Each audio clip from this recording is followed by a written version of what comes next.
It takes 18 or 20 years to grow a personality, and we just don't have much evidence that there are children who arrive on the planet antisocial and cruel. There's been lots of interest in this research-wise, studies of what are called callous and unempathic emotional traits in children. But the evidence is not compelling. It always turns out to be that they're either being raised by parents who are callous and unempathic, or they're being traumatized. So there's a really complicated story here. That's why your questions are really good ones, Brad, because there's a really complicated story here about how any of us become callous and unempathic. And I personally think that actually all of us have the capacity to be callous and unempathic, but we have to get into that state of mind. And there are lots of different ways to get there.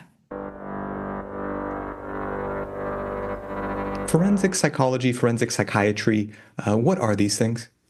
Well, these are disciplines in which different kinds of mental health professionals are working with offenders, and specifically looking at two things, really. One is whether somebody's mental illness problem or mental disorder has contributed to their risk of committing violent crime. And it is usually violent crime, although other kinds of crime as well sometimes. But then there are also psychiatrists and psychologists and psychotherapists, and these are all different kinds of professional groups who are also involved in the rehabilitation of people who've committed terrible violence. And in that situation, we're normally looking at trying to make people not only mentally well, but we're trying to decrease their risk to other people. So the psychiatrists are obviously the medical physicians who've trained in mental health, the psychologists, the clinical psychology trainings, and the psychotherapists may come from all sorts of backgrounds. I myself am a doctor, I'm a physician, trained as a psychiatrist, worked with people with general mental health problems, and then specialized in forensic work. Mm-hmm. So in your experience, what is it like to watch someone who's a murderer progress and eventually leave prison? Well, generally speaking, it's an extremely satisfying process. In my own work, after I finished my training as a forensic psychiatrist, I went on to do some training as a therapist, and particularly group therapist. So a lot of my work has been running therapy groups for people who've killed, usually people who've killed when they were mentally unwell. So oftentimes, these are people who may never have been violent to anyone before they became ill.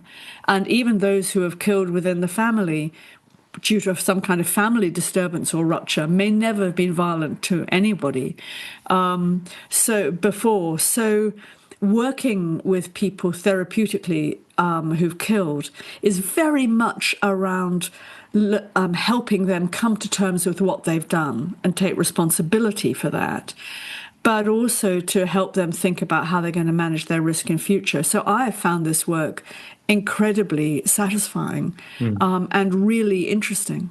Yeah. So you're already getting at something. They're taking responsibility. I'm wondering, what else do you think distinguishes someone who can reform?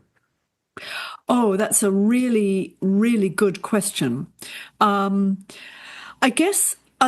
I guess answering that is quite hard because so much depends on what brought about the violence in the first place. And one of the big challenges we face as citizens who are concerned about violence is that we tend to oversimplify violence. We tend to think of violence as just one thing and having just one cause. But actually, every act of violence has multiple risk factors to it. And just being a kind of bad person is not really one of those factors, or very rarely. So you have to have a good understanding of what brought the violence about in order to try and work out whether this person is able to give up all the risk factors to lead to that violence. And that's what we're working on. And you said rarely it could be that someone is just a bad person. What is that? Is that a genetic propensity to something, that scope of it? Well, I'm pausing to answer because I have very rarely met a person who was just wholly or solely bad, as it were. And I'm thinking immediately of Greg Boyle in Los Angeles, who, if he was here, he does a lot of gang violence rehabilitation. He would say, I think that he'd never met a really bad person, but I think that I've met people who formed a habit of kind of breaking the rules, who got disconnected from the idea of belonging to other people, and who got socially isolated, often in the context of drug addiction, sometimes in the context of trauma and mental illness. And so sometimes you meet people who seem as though they're really committed to an antisocial way of life, who you just can't get interested in the idea of keeping the rules. But actually, I mean, it is pretty unusual. Most people who've committed acts of violence want a better life when they leave prison, and they don't want to get involved in violence again. So let's talk about both sides of that then. Maybe we can get to the trauma, the addiction, but there's this idea that there are psychopaths out there, and many people would assume that all serial killers are psychopaths. What do you make of that? Well, again, there are a couple of complications here, which is that the idea of psychopaths is an idea that kind of developed in the 1940s, but started to be studied by forensic psychologists when Robert Hare started his studies. And most people will have probably heard of the Hare psychopathy checklist, and a great piece of work it is too. But the really interesting thing about Robert Hare's work is that he looked at whether psychopathy was present in violent criminals, and he only found it in about 30% of the violent criminals that he interviewed, which tells us straight away that you can be violent without being psychopathic. So that's the first thing. And the other thing is that studies of psychopathy, because a lot of people have wondered, well, could you be a psychopath and not violent? And the answer is yes. You can certainly be someone who doesn't appear to care about other people, but you won't necessarily break the criminal law. You might be a bit tedious to live with, but you won't break the criminal law. And that's, in fact, what was found in the original studies in the 1940s, that there were people out there who just didn't seem to pick up on other people's emotional cues in the same way that most of us do. And even as I'm saying this out loud, I'm wondering now whether some of those people might be thought to be on the autistic spectrum now. And in fact, there's a researcher here in the UK who wondered the same thing and wondered whether there was a link between antisocial personality disorder and autism. But so psychopathy is kind of not what we think it is. Not all violence perpetrators are psychopaths.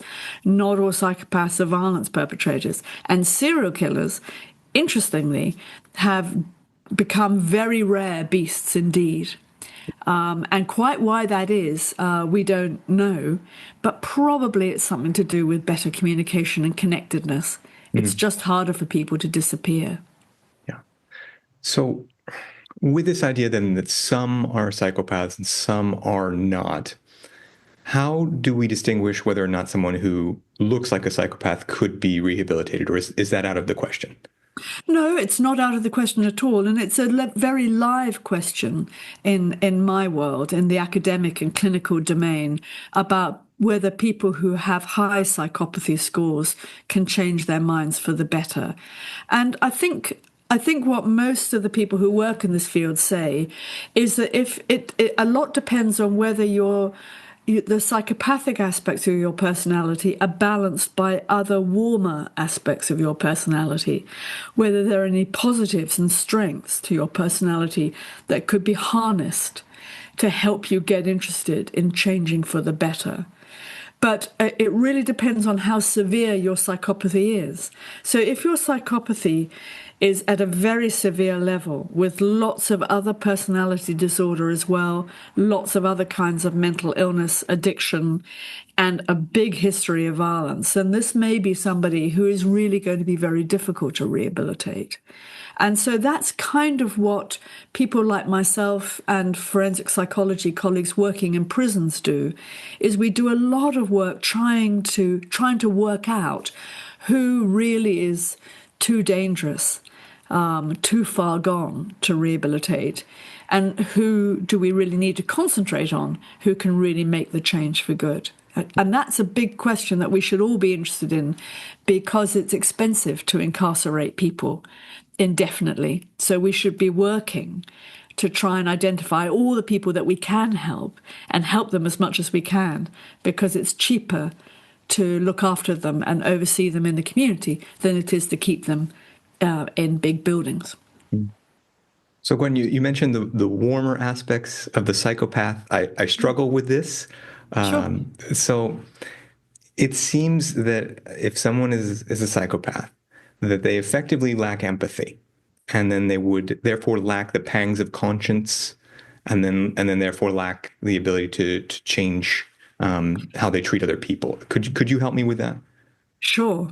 Well, I think one of the things that's emerged in the psychopathy literature is that there are degrees of psychopathy. Mm-hmm. So you could have a mild degree of psychopathy or a moderate degree of psychopathy, and it might also only become really prominent if other things are going wrong in your life. So, for example, if you have a mild degree of psychopathy in terms of, saying, being unempathic and irresponsible, that is going to be made much worse by addictions, for example.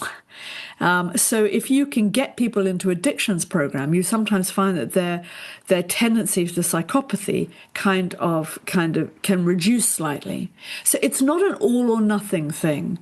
I think that's one of the big mistakes that kind of when people started studying psychopathy, it was kind of it's all or nothing. Now it probably is when you get to the high end of the psychopathy score.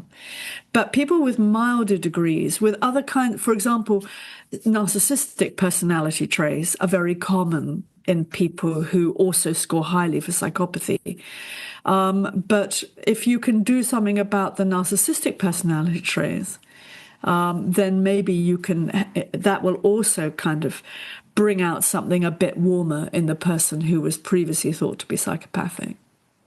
And you say do something about the narcissistic traits. You also said earlier something about kind of harnessing traits in this person. I would wonder, could narcissistic traits be harnessed in a psychopath to make them, because I've seen a narcissistic psychopath and he wants to appear very pro-social. He wants to be popular. Well, and I'm definitely only talking about the people that I see in prisons and in secure hospitals. And we have to assume that those people in prisons and secure hospitals are kind of, these are people who are damaged. And these are people who have lots of difficulties. And they are not so able, as it were, to... what's the word I want? They're not so able to mask their difficulties. Whereas I think what you're talking about are the people who have, interestingly, enough intelligence and enough pro-social abilities in order to mask. And this is the paradox of the kind of non-criminal but troublesome psychopath that you can sometimes meet in the workplace or in the relational space, of people who have enough intelligence and enough warmth and enough prosociality to pretend.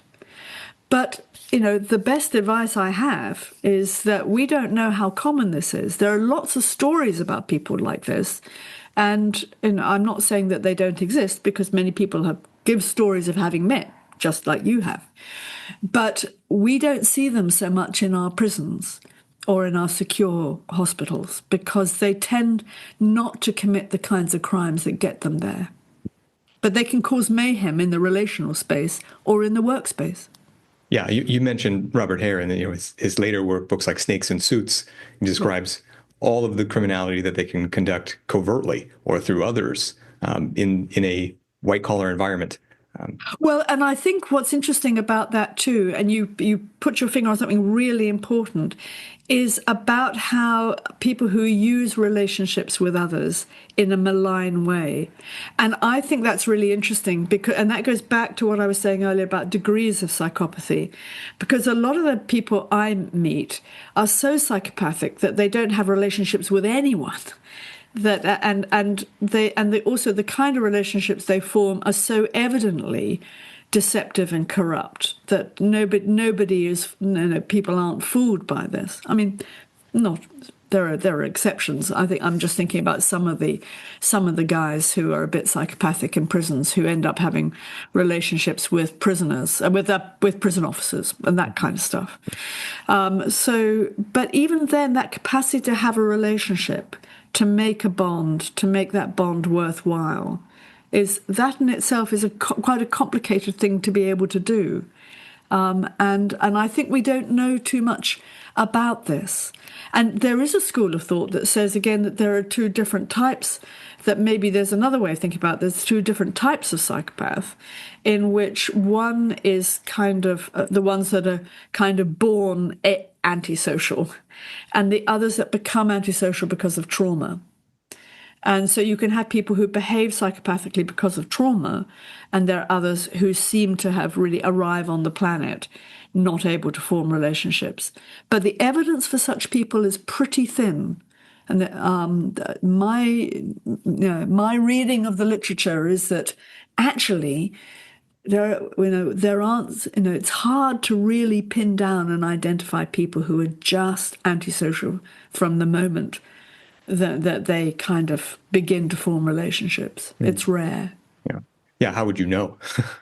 Well, and you see, one of the things is, in order to grow a personality, it takes 18 or 20 years to grow a personality. And we just don't have much evidence that there are children who arrive on the planet antisocial and cruel. There's been lots of interest in this research-wise, studies of what are called callous and unempathic emotional traits in children. But the evidence is not compelling. It always turns out to be that they're either being raised by parents who are callous and unempathic, or they're being traumatized. So there's a really complicated story here. That's why your questions are really good ones, Brad, because there's a really complicated story here about how any of us become callous and unempathic. And I personally think that actually all of us have the capacity to be callous and unempathic, but we have to get into that state of mind. And there are lots of different ways to get there. This is reminding me of another conversation I had with Dr. Robert Plomin, who's a behavioral geneticist. Perhaps you're familiar. One thing that we had looked at was the possibility that it comes up that children who are born difficult, let's say, their parents may seem to also be negative with them, but as a response to the children. So we have this chicken and egg situation of trying to understand, well, is it the parenting style, or is it that your child is a young psychopath and you have to deal with them in a certain way? Well, and I'm sure that Robert Plomin will have talked about epigenetics and the question of how environments can affect the expression of genes. But one of the things I've always found very puzzling is that children only get their genes from their parents. So if you've got a child who seems to be callous and unemotional, and you're thinking about his or her genetics, well, they got those genes from their parents. Mm-hmm. And an adult who has genes, not that there are any genes for callous and unemotional traits, let me just tell you, there is no science of that whatsoever, because genes code for proteins, they don't code for personality traits. So, but if you had a parent who had those kind of personality traits, who struggled with warmth, who struggled with vulnerability, they might indeed interact in a certain way with a child who will then interact back. And that's really the complexity that we're talking about here, isn't it, Brad? Is that a relationship is a living and growing thing. It's like a plant. It's not a kind of game of billiards. It's much more organic than that. And so actually identifying children's personality difficulties really becomes very complex, and you can't do it until people are in their late teens. And even then, people do still change and develop in terms of their personality. So we're cautious about making diagnosis of personality dysfunction in young people, not because it doesn't exist, but because there's still a lot of room for change and growth, especially if there are therapeutic interventions that are necessary. And something else you're saying is kind of still pulling on this. You had talked about a spectrum of psychopathy, that perhaps some are more severe than others. It seems from what people like Robert Plomin have found in genetics too, that with a lot of mental health type things, that there isn't really a you have it or you don't medical framework that makes sense the way it would with, say, an infection, and that it's rather softer in finding the line. Well, a dimensional approach is how is Yes. the kind of language that we talk about, and that does seem to make much more sense of quite a lot of mental health disorders. And that's both troublesome in one way, because it means that the diagnoses and diagnostic categories are not very helpful actually in mental disorders and their treatment. But it also offers a much more flexible kind of vision for how recovery might be. And it also helps us to think about degrees of severity of problems, and also how those degrees of severity might change depending on your environment or your circumstances. So, for example, I'm doing a bit of work at the moment with somebody who is depressed. Very ordinary problem, but his depression, which probably has its roots in some early childhood difficulties, nothing major, but, some small childhood difficulties, probably made worse by some bereavements in adulthood, some unexpected bereavements in adulthood, and some health problems in adulthood. And now you're into a complexity about how his depression gets worse because of the bereavements, okay, but then he develops lower back pain, and he also develops diabetes, and that kind of ebbs and flows. His back pain and his diabetic control gets worse when he gets really depressed, but when he gets really depressed, he's not very good at diabetic control. And he doesn't exercise properly, so his back pain gets worse. So one of the things that we're learning when it comes to mental health and mental disorders is that we need to take a biopsychosocial approach. We need a three-pronged approach to thinking about these things. And so the genetics plays a part, but it's only a small part. I think it's our socializing and our environments that look as though they have a big impact on how mental distress gets expressed. Mm-hmm.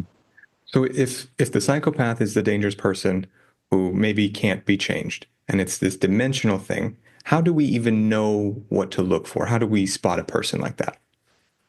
Well, the good news is, and this may seem a bit counterintuitive, but the good news is that violence rates have been falling since the Second World War.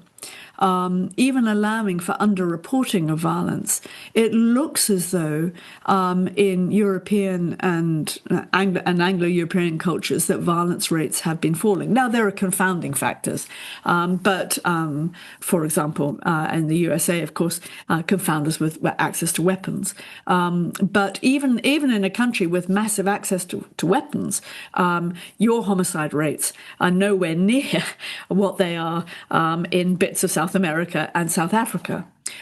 So homicide, if you just take homicide, there's something that you might think, oh, it's all one thing, it's all the same, nasty people killing people. Well, of course, it's not like that, because the homicide of a man who has a severe borderline personality disorder, who kills his partner after she leaves him, that's a completely different event from a man who kills another young man over a drug deal in Caracas.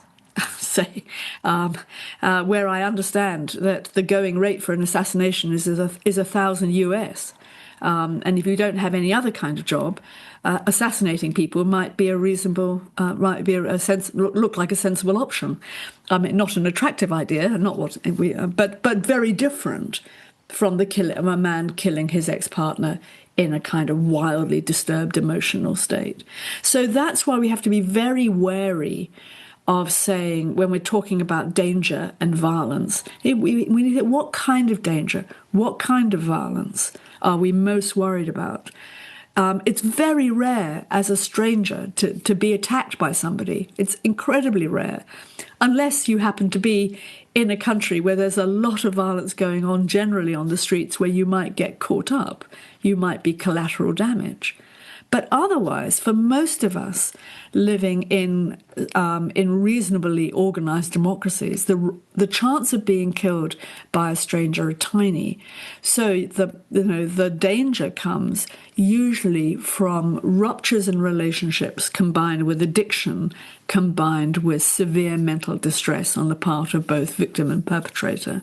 So we're really, the thing where you have to look, if you're really interested in keeping yourself safe, is looking at the quality of your relationships and trying to make sure that neither you nor any member of your family have a severe substance abuse problem, because that is one of the biggest risk factors for violence that we know. Mm. Yeah, so I was talking with a woman who she does this sort of analysis for the state of Florida, and she was explaining how things like addiction and growing up in abuse make up the majority of the people who have these sort of intimate partner violence issues and things like that. And the psychopaths are a smaller, maybe 25% in her experience. Oh, that's very interesting. I think I might know this group. They do some fascinating work on adverse childhood experiences in the young offender population in Florida. There's a really good group down in Florida who've been really studying closely the role of childhood adversity and later violence. And they did a fascinating study which compared. So these are young men who've committed one big act of violence, okay, the one and dones. And then they've got another group of young men who are serially, chronically, repeatedly violent. Don't know what the context is, but so they're severe and chronic. But those severe and chronic violence perpetrators are very different from the one and dones in terms of adverse childhood experiences. They have much more childhood adversity. The chronic severe group have much more childhood adversity, tend to have a parent in prison, parents lack education, parental substance misuse. These are the kinds of childhood adversity that make you much more likely to be a repeat severe chronic violence perpetrator. And that's kind of more predictive compared to just the one-off violence are very different. So I think we need, one of the things that might be helpful to do is perhaps to not focus quite so much on, is this person a psychopath or is this person a narcissist, but does this person have some of the other risk factors that we know tend to make violence more likely, which is substance misuse, traumatic childhood, and mental distress. Yeah, those are the big risk factors. Yeah. For violence. Yeah, paranoia in particular. Paranoia is a state of mind which significantly increases your chance of acting violently for obvious reasons, because if you're paranoid, then you're frightened. You're anticipating danger all around you, and you're not thinking straight. So if you're not thinking straight and you're taking drugs or drinking or both, then you're really not thinking straight. And then when somebody hoves into view, a victim hoves into view and says or does the wrong thing, and it could be in the context of a relationship, or it could be in the context of a deal of some sort, who knows what it is. But something happens, and then the perpetrator, often their last wave of emotion before they feel rage is fear. Mm-hmm. And the fear drives the rage. So, Gwen, I think what we're getting at here along this discussion we've been having is some people maybe start adult life with the view that all people are good. And then if you have an experience or something, you might think, well, no, there are some people who are just plain bad. And what I'm getting from you is maybe there are fewer people than we think who are just plain bad. There are people who are in prison, that sort of thing, violent offenders, but are more redeemable than we might have thought. That's definitely been my experience. I just don't think the evidence supports a claim that people are born bad. I just think the evidence doesn't support it. It is clear that over time it's possible for a small group of people, I'm sorry to say largely young men, and 95% young men, who become, as it were, they inhabit a violent identity, and it becomes their way of life, and it becomes their means of getting things that they want. And it may well be that they develop a kind of addiction to violence in a way.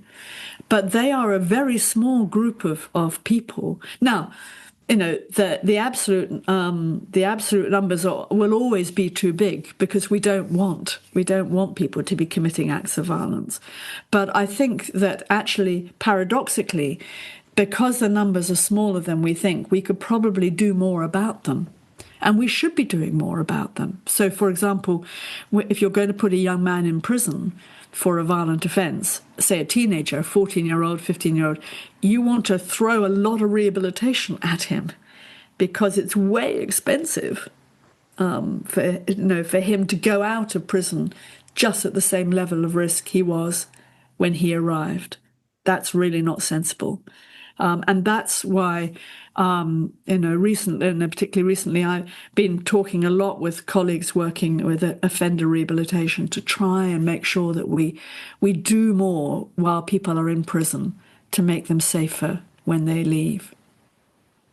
We've talked about Robert Hare's checklist, which has started with his work on violent offenders, and how those rates might be less than we thought. For the non-violent types, how can we spot them? You have some examples in your book of people who are kind of slick and dangerous in their own way without being violent. How do we spot a dangerous but non-violent person? Well, I think one of the things that we can start to do is to remind ourselves that people are complex. And I don't know, I imagine lots of people listening to this podcast would have seen the movie Shrek. And there's a very nice line where Shrek talks about people being like onions, having layers. Yeah. And there's a nice, lovely argument with Eddie Murphy arguing for parfait rather than onions. Anyway, bit niche, bit of niche memory. I watched Shrek a lot when I had small children. But I do think that idea of layers of people, that what you see is not all there is. So I think we need to teach ourselves to just be a bit thoughtful. Just like when, they tell you if an offer seems too good to be true, then it probably is. So with people you don't know, I think we should teach ourselves to be appropriately cautious about people we don't know, especially in the context of emotional connections that are going to mean a lot to us, I think. And the other thing is that I think we need to get better at managing conflict, because one of the things that happens, particularly in personal relationships, is that people get into a relationship with somebody and they feel like they're being manipulated by this person, or they feel that they're being blackmailed, or they're being pressurized, or whatever word you want to put to it. But basically, they don't like the way they're being treated, but they feel anxious about having that conflict out by talking it out. They feel diffident about asserting their own position. And it's true, it's hard to get into conflicts with people that you care about. But learning how to do that, being more responsible, being responsible for our own agency and our unhappiness is really important. Mm. That point you made about too good to be true, that rings true. And if you see that, that is maybe a hallmark of a con man. This bit about needing to, what were you going to say? I'm sorry. Well, what I was going to say is I have a couple of things that, I have a couple of things that I always have an ear out for with anybody I meet, which is one, do they talk badly about other people very quickly? Because generally speaking, if you don't know somebody, you would be generally a bit cautious about being critical or bad-mouthing a person or a group of people without kind of checking out how this other person might respond. So someone who's very quick to diss another person or denigrate them without having checked out what kind of person I am first, that's someone who's not terribly interested in other people's minds. And the other thing is also the person who spends a lot of the early part of who invests a bit when getting to know you, focusing on how marvelous they are. And they're always, and when if you venture something, oh, well, I'm also interested in the works of, whoever it is. And they say, oh, well, I've read them all. And you think to yourself, And it's not just, well, you may well have read them all, but why do you need to tell me that? Why not say, what did you like best? And there's something competitive right from the get-go. Competitive and denigratory of others. If you've hardly met them at all, then they are talking in a way which suggests that they're not interested in who you are, really. And I think those are the kind of things that it's important for us to be thoughtful about. And it really raises big questions about how any of us get to know each other at all. Yeah, what you're saying here, it reminds me of a conversation I had with a gentleman named Dr. George Simon, who studies manipulation in people. And his sort of overarching thing was, when you're first getting to know somebody, do they have an answer for everything? If you see that, you've got a big red flag right there. Well, I think that is I think that's very interesting. And for me, and it's interesting because it speaks to something that I think is a very important part of emotional depth. And the capacity for connection, which is the ability to be curious and the ability to say, I don't know. The ability to say, oh, that's so interesting. I've never heard of that before. That's so interesting. Tell me more about that. Or I don't know about that. Not only means that you're constantly open to taking in new information, which is good for us as humans, but it also suggests that you're comfortable with vulnerability. And being comfortable with vulnerability is a key aspect in terms of making enduring friendships, partnerships, parenthood, or being a carer of any sort. You've got to be comfortable with vulnerability. And I think it would be fair to say that one of the common themes to a lot of violence perpetrators, and particularly the guys who score highly for psychopathy, is that they are very uncomfortable with vulnerability and tend to denigrate it. And it's noticeable when they talk. You had mentioned also in the situation of, say, an intimate partner in a nonviolent environment, having the ability to raise conflict, advocate for oneself. Maybe some nuance on that I'm interested in. So for people who are in these relationships with someone who's not a good actor, say a psychopath, someone with narcissistic personality disorder, they can be conditioned to not raise things with the partner over time. So it seems we need a way to distinguish if the person we're even going to raise these things with is a good actor, is amenable to this in the first place? Well, I think the difficulty here is that you can't. I think that human beings need to be able to balance this individual sense of self and a relational sense of self. But if you hand over power to somebody else, then it's very difficult to know how to take it back. And I think, and my experience of working with battering men in particular, and I must emphasize that I of course have only seen a particular group of battering men, the group of battering men that end up in prison, which is of course only a tiny minority of men. But most men are not batterers. But I think that the ones who seek to control their partners are usually very anxious men. They're very anxious about being abandoned. They're very anxious about being rejected. Some of them use anger to control their partners, but more often they use vulnerability. They use a kind of vulnerability and a kind of, oh, well, if you leave me, I'm going to kill myself. Now, there is a principle of human psychology here, relational psychology, which is that we are not responsible for each other's emotions.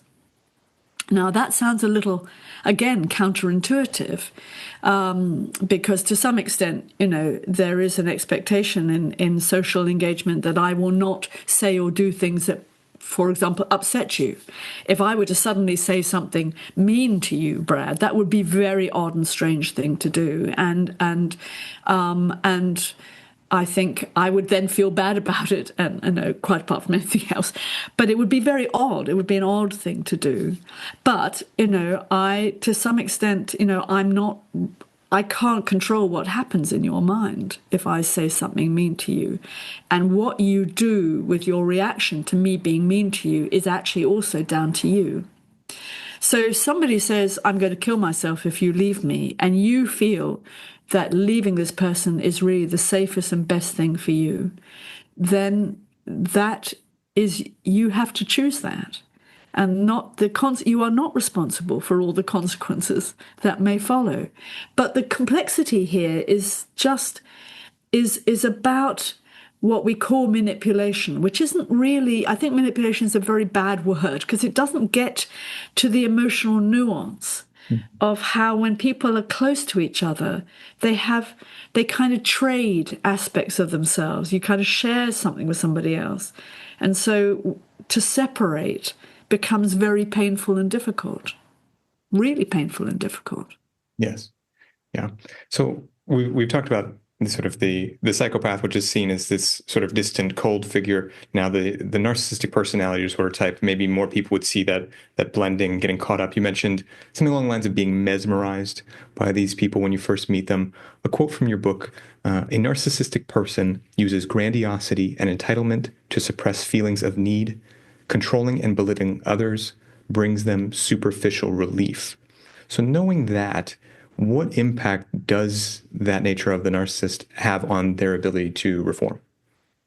Oh, well, I think that's an extremely good question because it's very much work in progress right now in the field of the treatment of psychological and personality disorders. There's a lot of the big interest in whether we can get in whether people with narcissistic personality structures can change. And the question is, as always with all disorders, just like in general medicine, the question is, how bad is it? How far has it gone? What other problems does it cause? And what is the cost of treatment?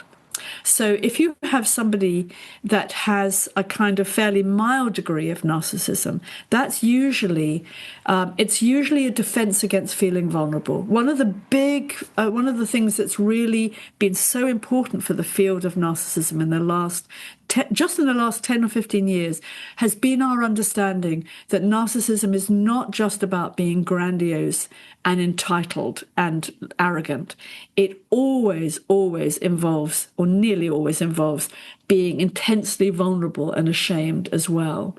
And in order to avoid feelings of vulnerability and shame, you rack up your entitlement, you're putting other people down. That's how you contain your anxieties about feeling small and ashamed.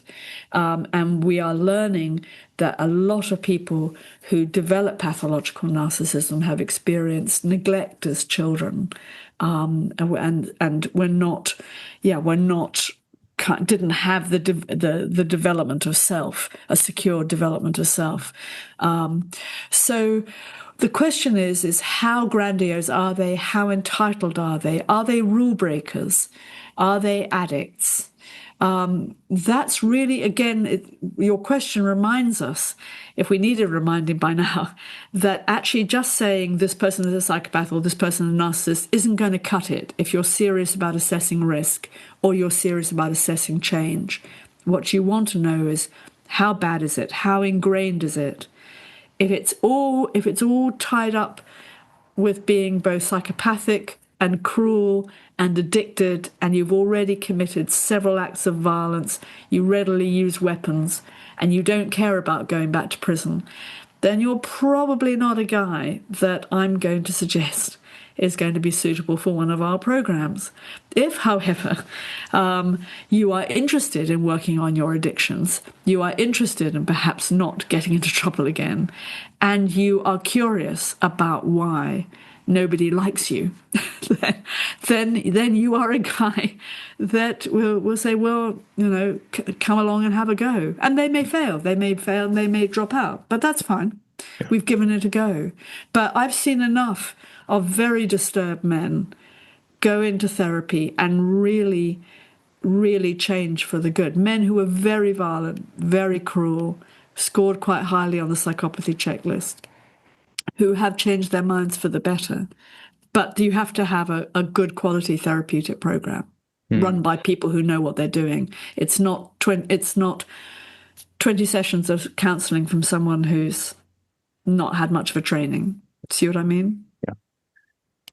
I'm curious about the change that you've seen as it relates to deception, because it would seem that these are people who, some of them would have no fear of lying and things. And another thing that's coming to mind is you mentioned how maybe some of them have severe anxiety, and it's a protective thing to be the way they are. I think of the metaphor of the cat. When a cat is approached by a bulldog and it's afraid, the cat gets very big and lets you know, I'm a cat and I've got my claws out. But when the cat wants to catch a mouse, the cat is quiet and soft, and then it doesn't immediately engage the mouse. It just bats it around until it's exhausted and then kills the mouse. So I wonder about this deception. I wonder about the angles that these people take and what you think about deception. It's a fantastic image that you've given us, I think, and you're reminding me that one of the personality traits that we haven't talked about very much yet, which thankfully again is not all that common, but does exist, which is an interest in sadism and an interest in having complete control over people. Again, usually with an aim of humiliating them. It's all very interwoven. Narcissism, sadism, and psychopathy can form a trifecta. And it's very common to find those traits all braided in together. And certainly some researchers in the psychopathy field think that they're probably just 3 dimensions of the same thing. And that we might just want to think about it as that human capacity for cruelty and the denigration of the vulnerable, which is probably present, and not probably, is definitely present in all of us, but generally speaking will never emerge unless other risk factors are present. But deception is an interesting one because, again, the research on lying suggests that we are naturally truth tellers, and it takes activation of the frontal cortex to make lies happen. So you have to make an effort to lie. But of course, lying is something that definitely gets in the way of being pro-social, because by definition it undermines the kind of connections that you can make. So you're always kind of on show. The best liars, that's why they always say the best liars believe something of their own lies. And it's a big issue for us in forensic work, because naturally, nobody can tell when somebody's lying. But you can, I think, tell when people are talking nonsense. And often people will talk in a very incoherent way.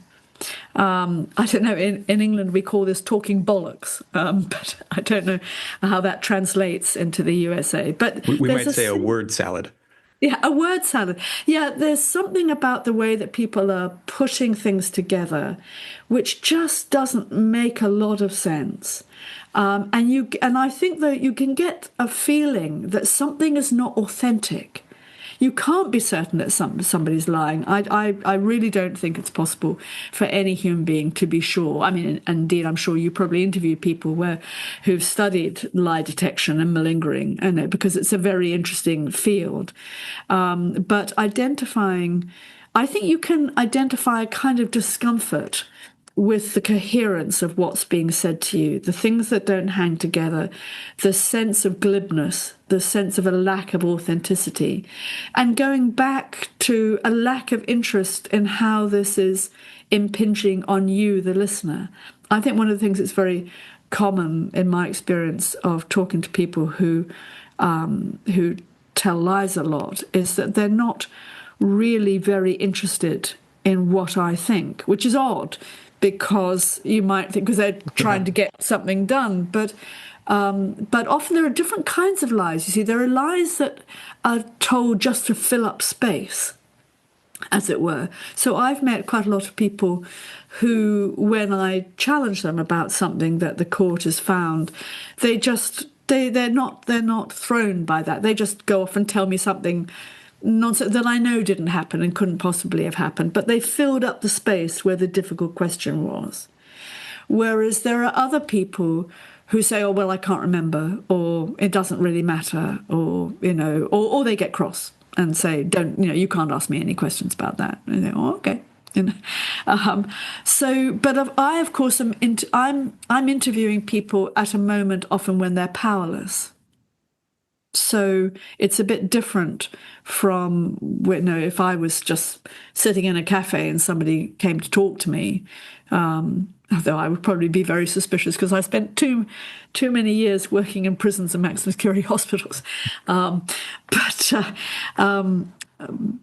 I think that the deception around, I really want to get better, doctor, I really want to work at this. You say, okay, come and have a work at this. And people who are not truthful will drop out. They'll drop out. It's actually very hard to fake ongoing, sincere, relational engagement with a therapist or better still, a group of other people. And that's why so much of the therapy we do with violence perpetrators is in group therapy with other violence perpetrators, because a con man can't con another con man. See, I'd always thought it was budget. Yeah. Budget, yeah, saving money. I see. Oh, no. Two therapists to a whole bunch. Oh, I see. Rather than one-on-one. Oh, no. Quite the reverse. No, it isn't budget. No. There are two things about group therapy. One is that you are drawing on the skills of the knowledge of the people who are in the room, because they know much more about con men and deception and violence than you, the therapists, do. Yeah. But two, by putting them together in a group, and you don't force them, you say, this is an invitation to come and explore what makes you violent and cruel. And if they've got themselves in the group, then they've already made a pro-social move. Now, but what happens next is, can they stick it out? And often it's really, really difficult because they get into conflicts with each other and they talk about their difficulties, and somebody will say, well, no, bro, I think you were just rude to that person. I wasn't rude. They were dissing me. I know you were just, and off you go. But it's not budget. It's groups work better than individual, because in individual work you have a power imbalance which is complicated.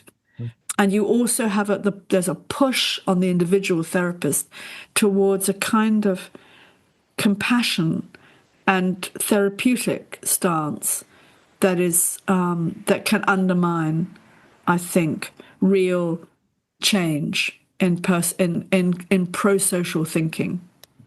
Because you become a patient. If you become a patient with a therapist, then then it's going to be difficult to get to these pro-social things that you really want to get to.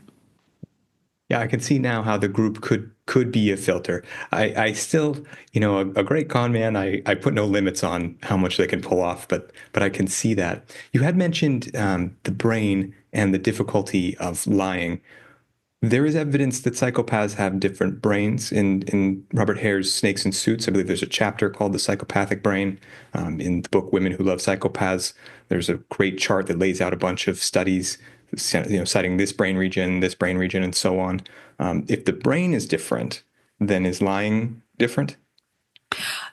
That's a really good question, and I think it's undoubtedly the case that there are different kinds of lies. I think it's very clear from all the studies that there have been about lying, and it's interesting that some of the earliest and most important work on lies was done by philosophers rather than neuroscientists, because I think you will have to. It's important to understand what the nature and purpose of a lie is, because on the face of it, a lie undermines reality and undermines truth. And reality and truth are kind of important for ordinary human flourishing.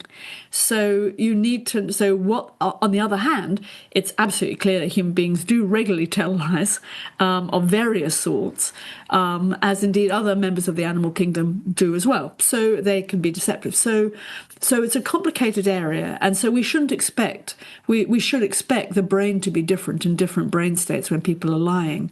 I think the jury is still really out on whether there are definitive brain differences in people who are psychopaths. And this is partly because of the real difficulty in doing studies, brain studies. You tend to have highly selected samples that are biased, and we don't.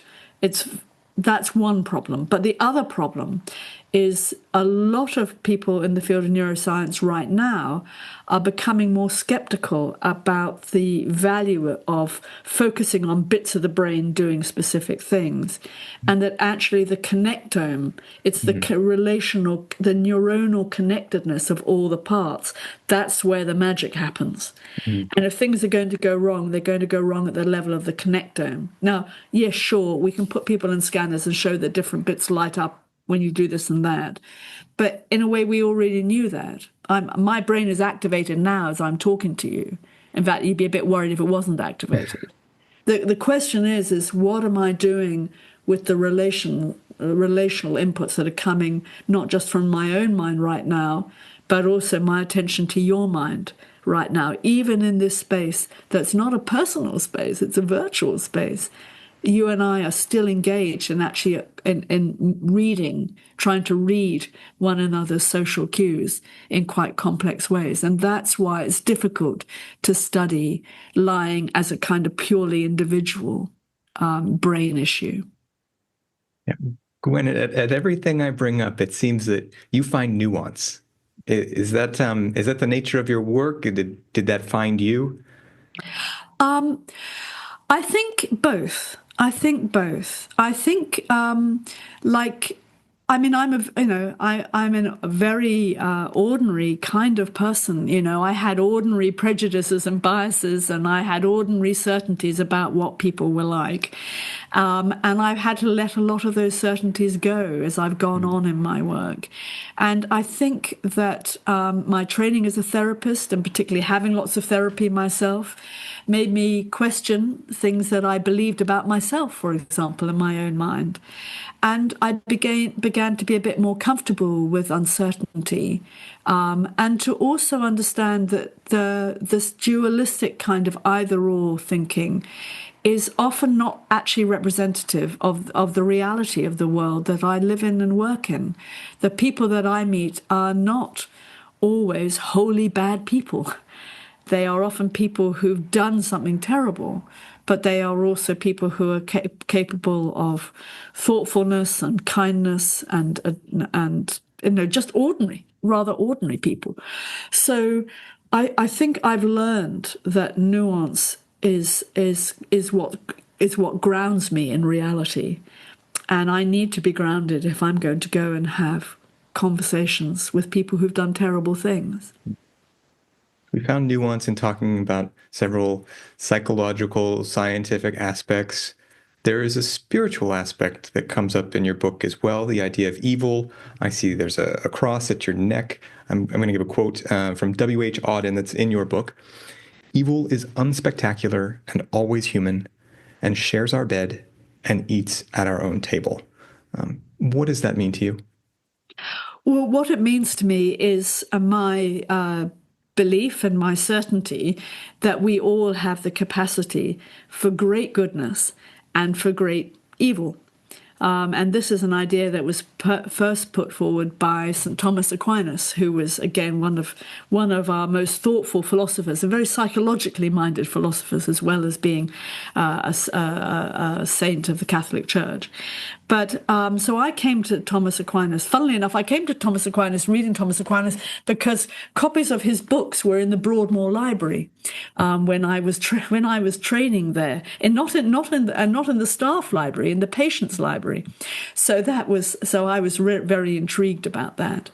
But yes, I mean, I think that I think that human capacity for evil is definitely present in all of us, but I also think a capacity for great goodness is also there. And that helps me in thinking about, well, how could these capacities be either closed down or encouraged to flower? How can we encourage people to flourish, as Aristotle talked about? And it's true that, of course, the different faith discourses across history have been the places traditionally where we've talked about how to encourage goodness to flourish and how to discourage evil. What do you make then of the idea of a hierarchy of evil? Something like a child sex offender is worse than another offender, and so on. I have to say to you that I think making a hierarchy of evils is a quick way to go mad. And actually just doesn't make any sense. And in a way, if you think about it, evil is a state of mind, or possibly a state of mind that has something that doesn't make any sense about it. It doesn't make any sense to torment a vulnerable person. It doesn't make any sense to use excess cruelty. It doesn't make any sense to carry out cruel things for money, because there are lots of other ways that you could get money. You don't have to do cruel things. So there's a lot about cruelty and denigration of the vulnerable that doesn't make any sense. So I don't think it makes any sense to make a hierarchy. And I think the danger of making a hierarchy is that we will kid ourselves. We will kid ourselves about what is terrible. And I think you only have to read the history of the rise of the Third Reich and what happened to the people who were working in the Third Reich, whose duty was to carry out the various laws that were passed by the Third Reich in Germany, to know that these were, generally speaking, good, ordinary people who allowed themselves to believe that it was actually fine to gun down innocent people and let their bodies fall into an open grave that you'd made them dig. And that was absolutely fine. So, and you have to wonder how those ordinary people came to let themselves believe that. And they were ordinary people. They weren't evil. They didn't have a gene. They didn't have an amygdala going ping. They are ordinary people. And my worry about a hierarchy is that we won't take that ordinary capacity in each one of us seriously. At the end of your book, you write that evil, like beauty, says more about the viewer than the object. So what do our views on evil tell us about ourselves? Well, I think for me, there's something here about, I like evil as an adjective rather than a noun. I like the idea of it being a descriptor of a way of being in the world, or a way of seeing the world, or a way of relating to other people. And I think that you can parse it down to a number of different factors that I've already mentioned, like denigration of vulnerability, excitement at denigrating the vulnerability, intolerance of shame, grandiosity, and a kind of blunting of connections. But I think, yeah, I suppose what I think is that we all have to try and develop a capacity for flourishing. That's what I think. And where that fits in with mental health is one of the questions that I'm most interested in at present, is where does having good mental health fit in with being a good person? And this is something that I've just written about in an essay, which is going to be published later on in a book that's coming out later on this year, because I'm really interested in how we can encourage good mental health. But will that make us see goodness and evil differently? Because I think your question about, how do we see evil? Well, I think we get very focused on evil being out there in other people. And the more we do that, the less we're going to see our own capacity. And I think that in itself may drive us mad in the end and lead us to do mad things. This is tricky. A lot of the people who I talk to are looking at these situations from the perspective of someone who's been targeted by by a very dangerous person. And in those situations, nuance can be a risk in itself. And rather than trying to figure out, was this guy a narcissist or a psychopath or borderline, it's safer to just say, we can put this person under an umbrella of having a very low conscience. And we know that, and it's better for you not to go back to that person, to get these sort of arching ideas. Here, it seems the nuance is best if you are in a healthy situation on your own. Is that kind of what we're getting at? I think you rightly make, I think, a very clear distinction between those situations which I'm most familiar with, which is where I'm meeting a man, and it nearly always is, sadly, a man, where I'm meeting a man who has done something wrong, who has done something horrible. I do work with women as well, and meet women who've done horrible things, so I really want to emphasize that I don't think this is just a male thing, but I do think it is very striking. The gender difference is very striking, and quite why that is a whole other story. But I think you've raised the question about how we should relate to each other more generally in ordinary life. Is how should we respond if somebody is treating us badly, if somebody is making us feel frightened or feeling small or ashamed, and this is somebody who perhaps we had expectations of, that they wouldn't treat us that way, or we don't want them to treat us that way, and we even begin to feel that we might be in danger. For me, I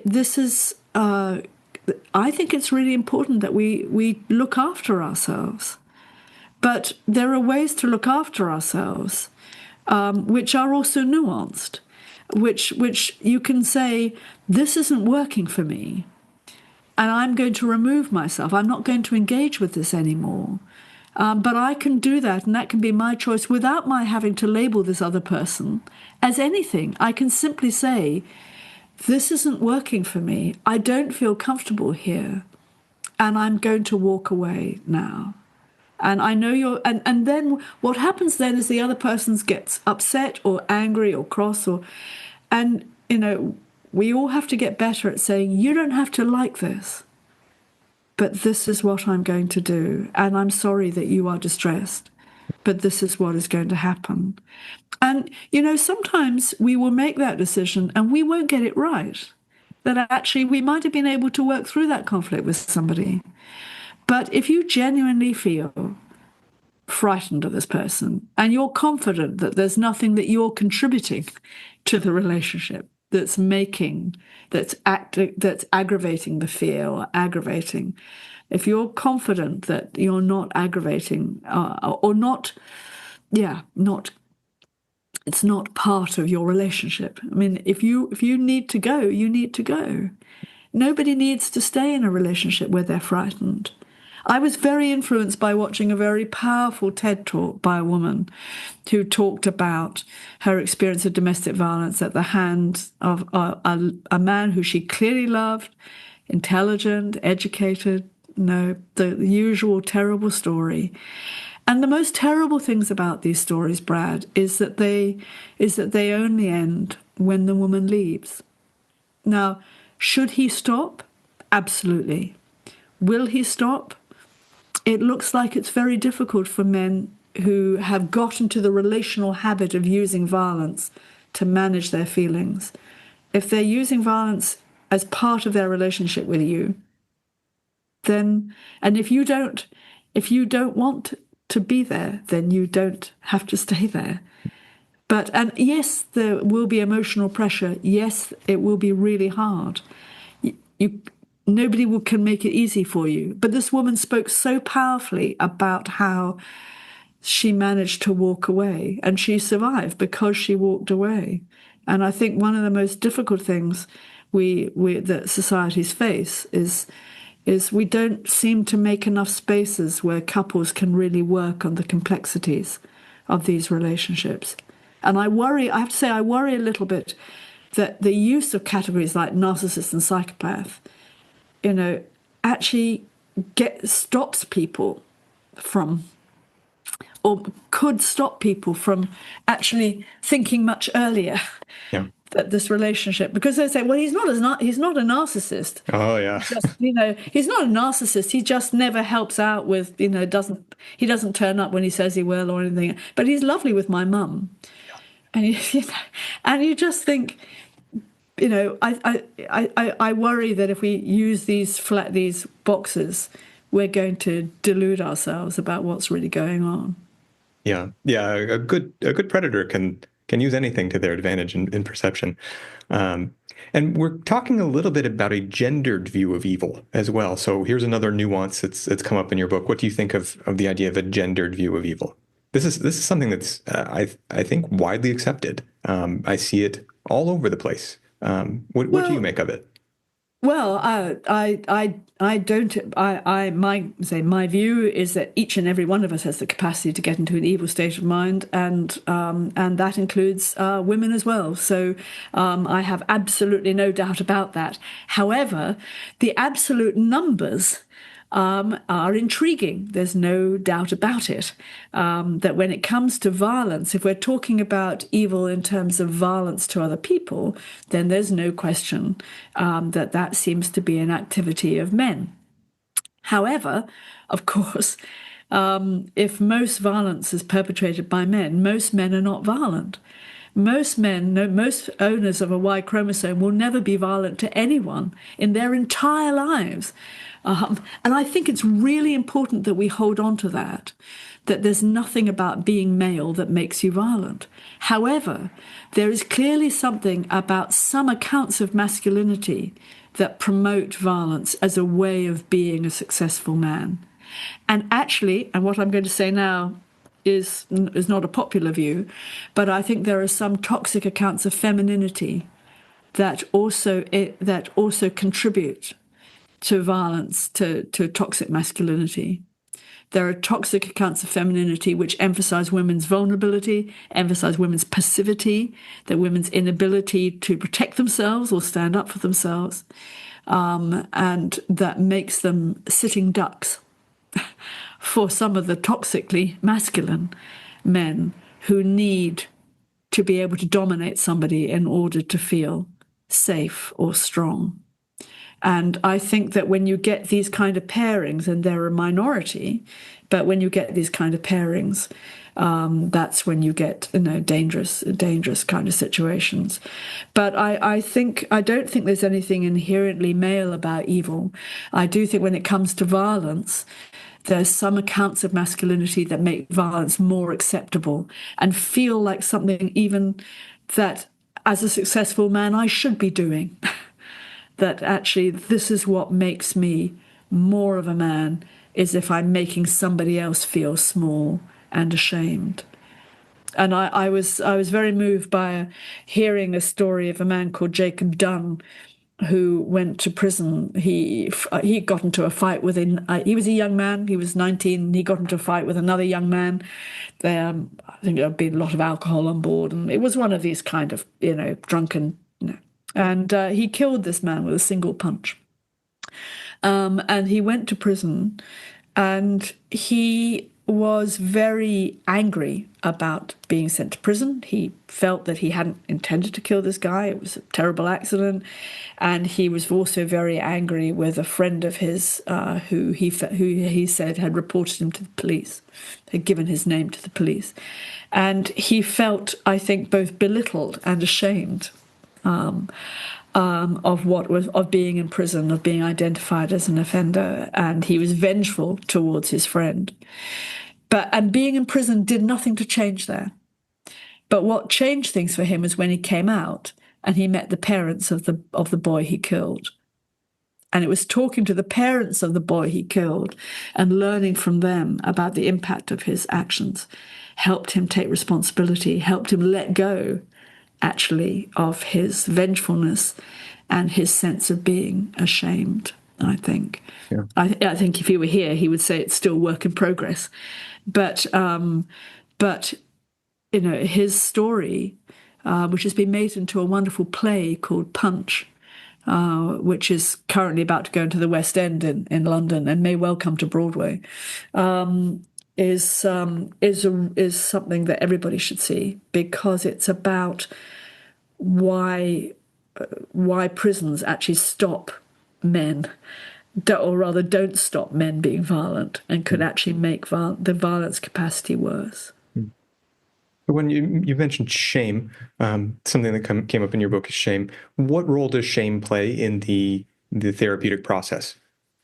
Well, addressing shame is really important because one of my highly respected colleagues, Dr. Jim Gilligan, who worked in federal prisons for a long time, he has put forward the view that shame is an important driver of violence for exactly the reasons that we're talking about, which is that some men, their masculinity is their sense of self is so fragile that it's only that if somebody disses them in some way, or they feel demeaned or belittled or humiliated, that the only way they can restore their sense of security is by shaming or belittling or damaging somebody else. So Jim thinks that shame is a powerful driver of violence, and that's been certainly my experience as well.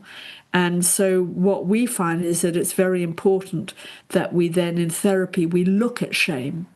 And shame is an interesting one, because shame is something that, coming back to the discussion we were having before, shame is one of those emotions that kind of in one way is easier to deal with in individual therapy.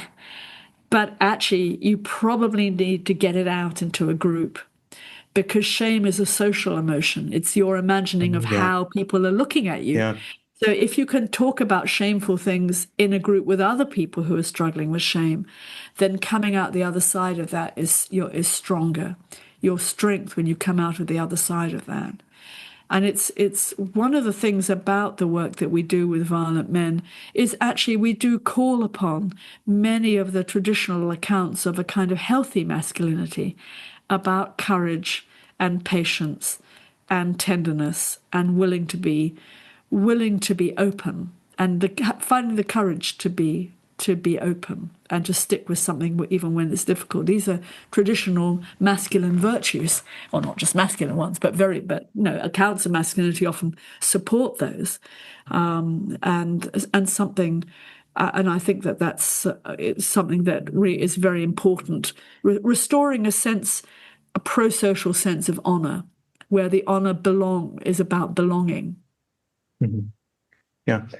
Gwen, this is reminding me too, in your work, it comes up sometimes that some people, they have post-traumatic stress disorder and then they commit a violent act. To clarify, what is that connection between post-traumatic stress disorder and violence? There is very limited relationship between PTSD and violence. Okay. But if you think back to what a few minutes ago when we were talking about something that we talk about in the book that I wrote with Eileen, which is about a kind of bicycle lock metaphor for violence, so that the idea that you have the numbers have to line up. And one of the things that in my world that we're particularly interested in is we've talked about the numbers of childhood trauma and adversity. We've talked about the numbers of a kind of toxic masculinity. We talked about the number of addictions.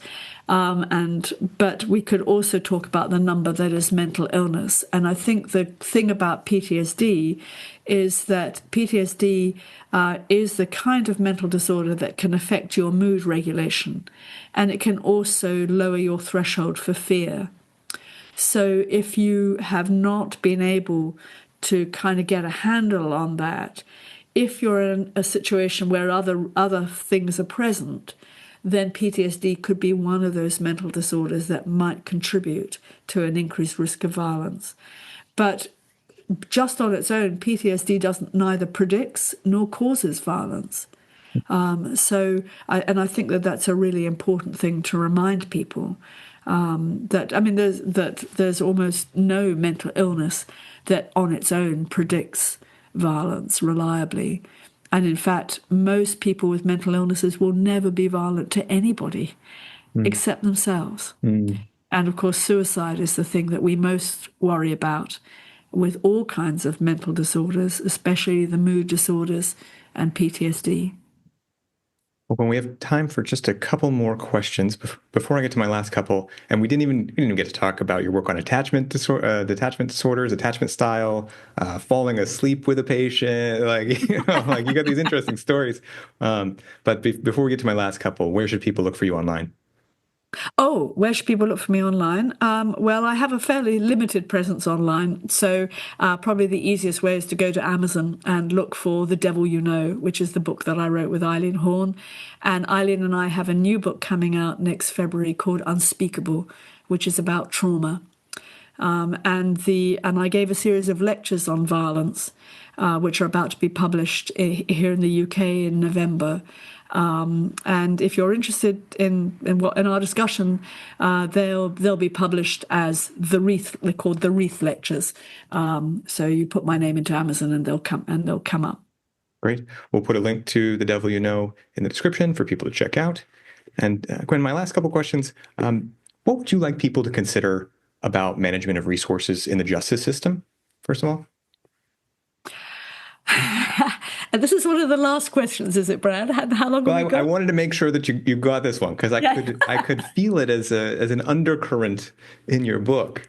Yeah, it is an undercurrent. I know if we were in person in a room, I would be looking pointedly at my watch at this moment. I mean, I think we have to rethink the spending of resources. Yeah. I think we have to seriously rethink how we spend resources in prisons. I think mass incarceration has been shown not to neither work nor be helpful in terms of reducing offending rates. So one of the things we need to do is to stop incarcerating people for very long periods, stop incarcerating people who haven't been violent, and if people are incarcerated, make sure that they get treatment programs that reduce their violence risk. And that's where we should. And then the other bit of the resources needs to be diverted to community rehabilitation programs. You said mass incarceration not helpful. I've heard arguments that say, in the U.S. Coming into the 1990s, that crime seemed to be on the rise, and then changes in incarceration and other programs and things maybe deterred that. No evidence there? Well, again, you need to be very careful when you use the word crime. Mm-hmm. I'm only talking about violent crime. Yes. And the evidence is very clear that violence rates have generally been falling since the 1950s, and they didn't go up didn't go up just before the 1990s. Mm. But it is interesting that our anxieties about violence and crime have gone up considerably. Yeah. But it seems like we've been very unwilling, and this is a really interesting question, which we don't have time to talk about, but it seems that we've been a bit unwilling to try and look at the psychological mechanisms behind violence and see if we can work smarter to try and reduce it. Well, Gwen, my last question, could you share a short story of a success that you've seen with your patients? Uh, yes, I think so. I'm thinking of a man, in fact, two men who were in the therapy group that I ran for people who'd killed a family member when they were mentally ill. One of them had killed his wife when he was grossly mentally ill. The other had killed his dad when he was grossly mentally ill. And they were men who were so bereaved and so sad by what they had done. Their grief was very real, their lamentation was real. They took a long time to recover their mental health, and sometimes they would have breakdowns because they were so sad. But gradually they got better. They took absolute responsibility for what they did. They sought forgiveness from family members. They led very positive lives. They've completed rehabilitation. They went out into the community, and I understand that they are now living together in a house, and they are they're doing voluntary work. They're supervised still, but they haven't been angry or frightening to anybody now that they're properly mentally treated, and now that they're getting the support that they need. But I learned a lot from those men, and I'm grateful to them. Well, Dr. Gwen Adshead, thank you for sharing these stories and doing this work and writing a book that's sort of a true crime book, but it's also a really pretty book. It's just the writing is very pleasant. Thank you for taking this interview with me. It means a lot. Oh, thank you very much for inviting me. It's been a great pleasure, Brad. To help raise awareness about narcissistic abuse, please share this video. It helps a lot.